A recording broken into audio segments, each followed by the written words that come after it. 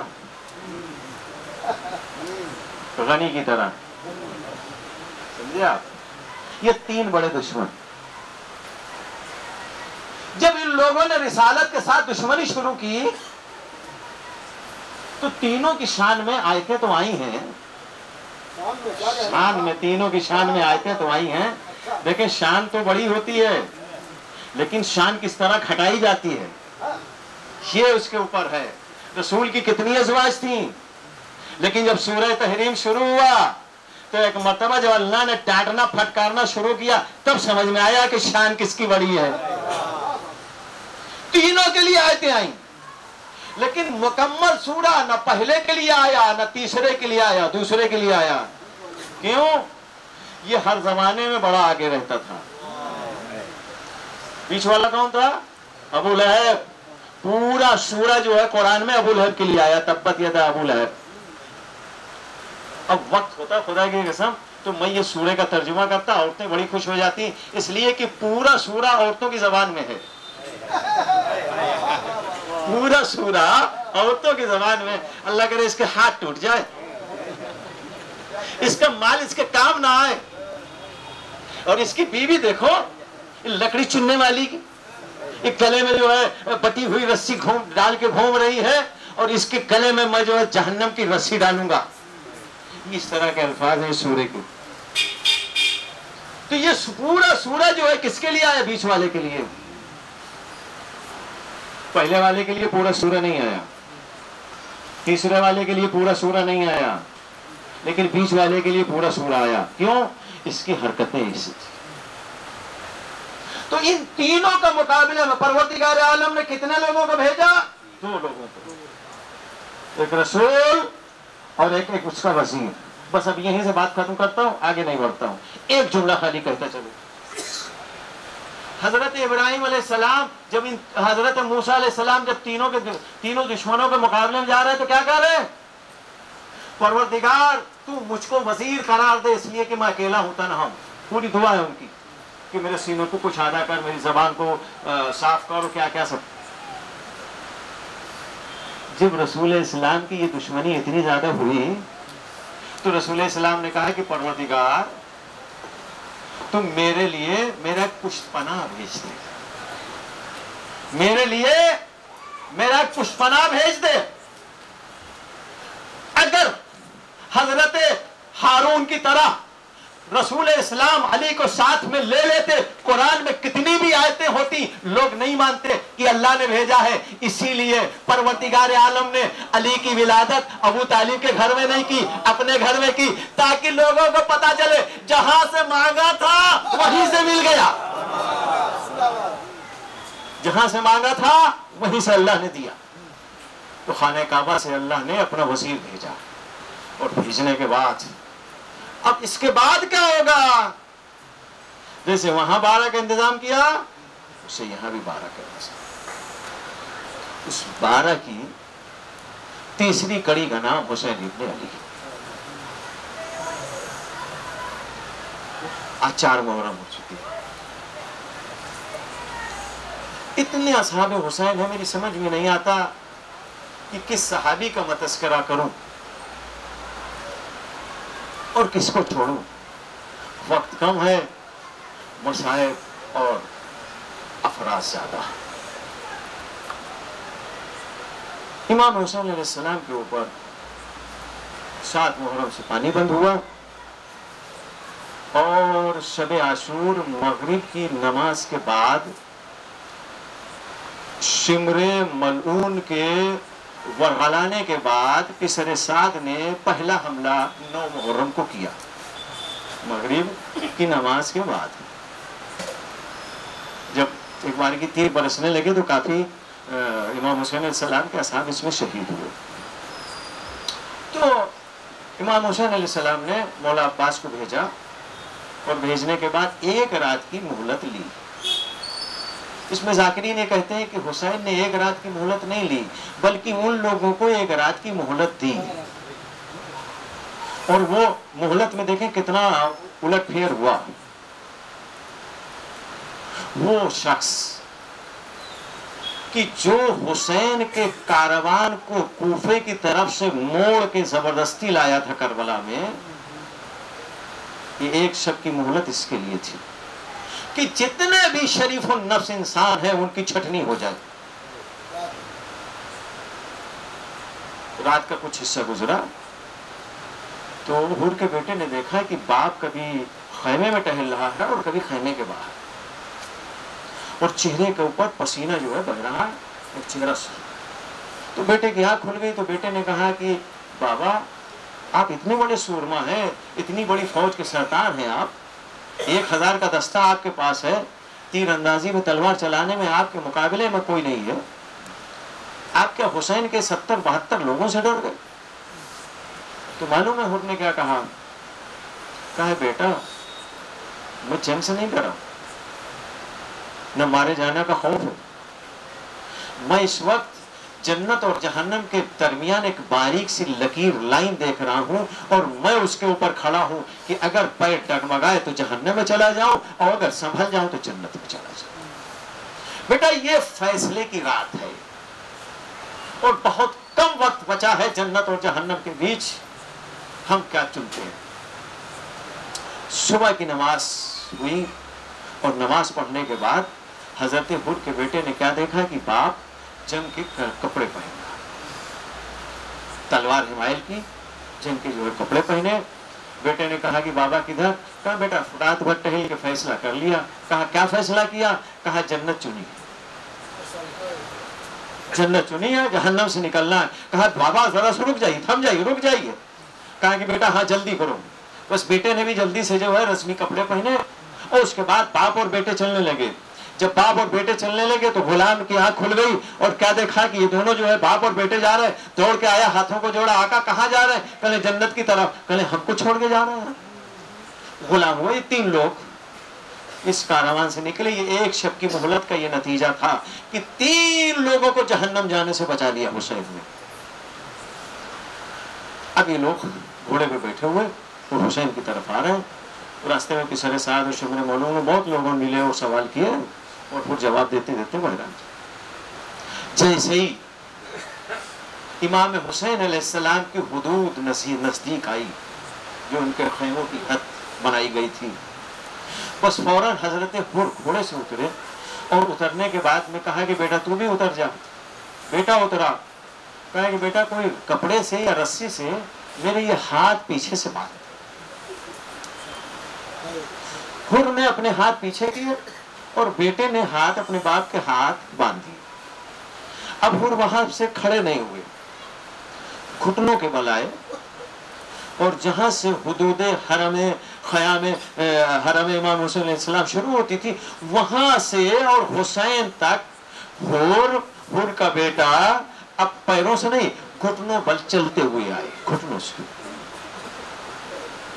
حسین کی نظر پڑ گئی، حسین نے جو ہے فوراً اب اکبر کو بھیجا، کہا کہ دیکھو حر آ رہا ہے، اس کو لے کے آؤ۔ گئے، حر کو اٹھایا، لے کے آئے، ہاتھ کھولے، حسین کے قدموں پہ حر گر گئے۔ امام حسین علیہ السلام نے ایک جملہ کہا، تو رونے کے لیے ایک ایک جملے کافی ہوتے ہیں، پوری تاریخ پڑھنے کی ضرورت نہیں ہوتی۔ امام حسین علیہ السلام سے پہلے حر نے کہا کہ آقا سیدہ کے لال، کیا میری خطا معاف ہو سکتی ہے؟ حسین نے کہا کہ حر میں نے تجھ کو دنیا میں آزاد کیا، اللہ نے تجھ کو آخرت میں آزاد کیا، تو دنیا اور آخرت میں دونوں جگہ آزاد، لیکن حر میں تجھ سے شرمندہ ہوں۔ یہ حسین کہہ رہے ہیں، حر میں تجھ سے شرمندہ ہوں، یعنی حر کو شرمندہ ہونا چاہیے نا، لیکن یہ دیکھیں ظرفیت کی بات ہوتی ہے، ادب و تہذیب کی بات ہوتی ہے، اور گھرانے کے تمدن کی بات ہوتی ہے۔ حسین کہہ رہے ہیں حر میں تجھ سے شرمندہ ہوں۔ حر نے کہا آقا ایسی آپ بات کریں گے؟ کہا نہیں، شرمندگی یہ ہے کہ جب کوئی مہمان گھر میں آتا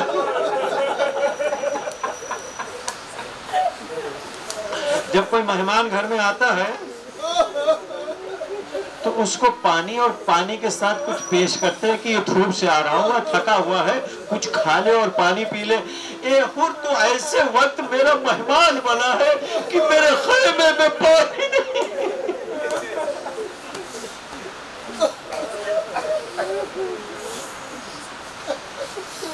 امام حسین علیہ السلام یہ بات کہہ رہے ہیں اور ادھر خیمے سے بچوں کی التش التش کی آواز آئی. کہا آقا یہ شرمندگی آپ کی نہیں, یہ شرمندگی میری ہے, میری وجہ سے آج آپ کے خیمے میں پانی نہیں ہے اور بچے التش کی آوازیں بلند کر رہے ہیں. اے آقا کیا میری خطا معاف ہو سکتی ہے؟ حسین نے کہا ہاں حور میں نے آزاد کیا تجھ کو, میں نے معاف کیا, میرے خدا نے معاف کیا. تو حور کہتا ہے کہ مولا ہر کام کی ایک سزا ہوتی ہے, آپ نے معاف کر دیا, وہ آپ کی جو ہے ظرفیت ہے اور آپ کا اعلیٰ خاندان ہے, آپ کے قدموں میں بڑے بڑے لوگ معافی پا جاتے ہیں مولا, لیکن ہر کام کی ایک سزا ہوتی ہے. میں نے جو کام کیا ہے میں چاہتا ہوں کہ میں اس کی کچھ تھوڑی سی سزا دنیا میں دیکھ لوں. کہا حور کیا چاہتے ہیں؟ کہا میں نے سنا ہے کہ ضعیف باپ کے لیے جوان بیٹے کا غم, صحیح باپ کے لیے جوان بیٹے کا غم بہت بڑا غم ہوتا ہے. مولا اگر اتنی سی سزا ہم کو مل جائے تو شاید ہمارے گناہوں کی تلافی ہو جائے. حسین نے کہا کہ حور تم کیا چاہتے ہو؟ کہا میں چاہتا ہوں کہ میری زندگی میں میرا بیٹا جنگ کرنے کے لیے جائے اور میں اپنی بیٹے کی شہادت کے اوپر جو ہے شاہد رہوں اور بیٹے کی شہادت کا غم جو ہے اپنے سینے کے اوپر لوں. امام حسین علیہ السلام نے کہا حور جاؤ, تم کو اختیار ہے. جناب حور نے اپنے بیٹے کو تیار کیا, گھوڑے میں بیٹھالا اور کہا جا بیٹا خدا حافظ, اب یہاں پر مجھ کو پوری جنگ تو نہیں پڑھنا ہے, بس 2 جملے میں مصائب ختم کر رہا ہوں. حضرت حور کا بیٹا گیا اور جانے کے بعد بڑی بہادری سے, بہادر باپ کا بیٹا تھا, بڑی بہادری سے جنگ کی, کافی لوگوں کو فنار کیا. اس کے بعد میں ان لوگوں کی جو ٹیکنک تھی سارے یزیدیوں کو کہ جب یہ کسی سے نہیں جیتتے تھے تو سارے لوگ حلقہ بنا کے ایک ساتھ گھیر لیتے تھے, چاروں طرف سے حملے کرنا شروع کر دیتے تھے. وہی کام یہاں پر کیا, حور کے بیٹے کو چاروں طرف سے گھیرا, کوئی تیر مار رہا ہے, کوئی نیزہ مار رہا ہے, کوئی تلوار سے زخم دے رہا ہے. آخر زخموں کی تاب نہ لا کر حور کا بیٹا جب زمین کے اوپر گرا ہے تو اس نے آواز دی بابا میرا آخری سلام قبول کرو. بس جناب حور گھوڑے کے اوپر بیٹھ کے اپنے بیٹے کی طرف جب گئے ہیں تو معلوم ہے وہاں کیا پایا, حور بعد میں گئے, حسین پہلے بیٹھے. حسین پہلے بیٹھے ہیں, حسین زمین کے اوپر 2 زانو بیٹھے ہیں, حور کے بیٹے کا سر حسین نے اپنے زانو کے اوپر رکھا ہوا ہے اور اس کو دلاسا دے رہے ہیں. یہ ماجرا دیکھ کر, یہ منظر دیکھ کر ایک مرتبہ حور کی آنکھوں میں آنسو آ گئے. مولا یہ غلاموں کو اتنا بڑا شرم آپ بخشیں گے, یہ تو ہم نے کبھی سوچا بھی نہیں تھا. یہ تو زہرا کا لال ہی کر سکتا ہے, کسی اور میں مجال نہیں ہے کہ جو اپنے گنہگار کو اتنا معاف کرے اور اتنا بخش دے کہ اس کے خوشی کا ٹھکانہ نہ رہے. امام حسین علیہ السلام کے پاس حضرت حور بیٹھے اور کہا کہ مولا آپ ہٹ جائیے, آپ کو زحمت ہوگی, میرے بیٹے کا سر میں اپنے زانوں کے اوپر رکھ لوں. امام حسین علیہ السلام نے سر دیا, بے حور نے اپنے زانوں کے اوپر بیٹے کا سر رکھا. باپ اور بیٹے کے درمیان کچھ تھوڑی سی بات ہوئی, اس کے بعد بیٹے کی روح قبض عنصری سے پرواز کر گئی. ایک مرتبہ جب دیکھا کہ بیٹا دنیا سے چلا گیا تو حضرت حور آگے بڑھے اور بڑھنے کے بعد اپنے ہاتھوں سے اپنے بیٹے کا جنازہ اٹھانا چاہا.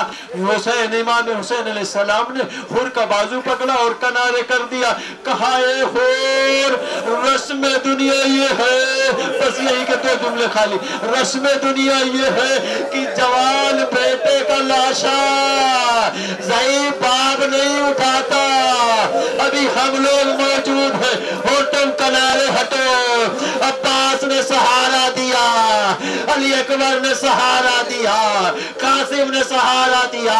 ان کے بیٹے کا لاشا بڑے احترام کے ساتھ خیمے میں آیا. لیکن عزادارو جب یہی موقع پلٹا, اب ان کے جوان بیٹے کی جگہ علی اکبر کا لاشا, ان کی جگہ حسین سرزانوں پہ رکھا. جب علی اکبر کی روح قبض عنصری سے پرواز کر گئی, ایک مرتبہ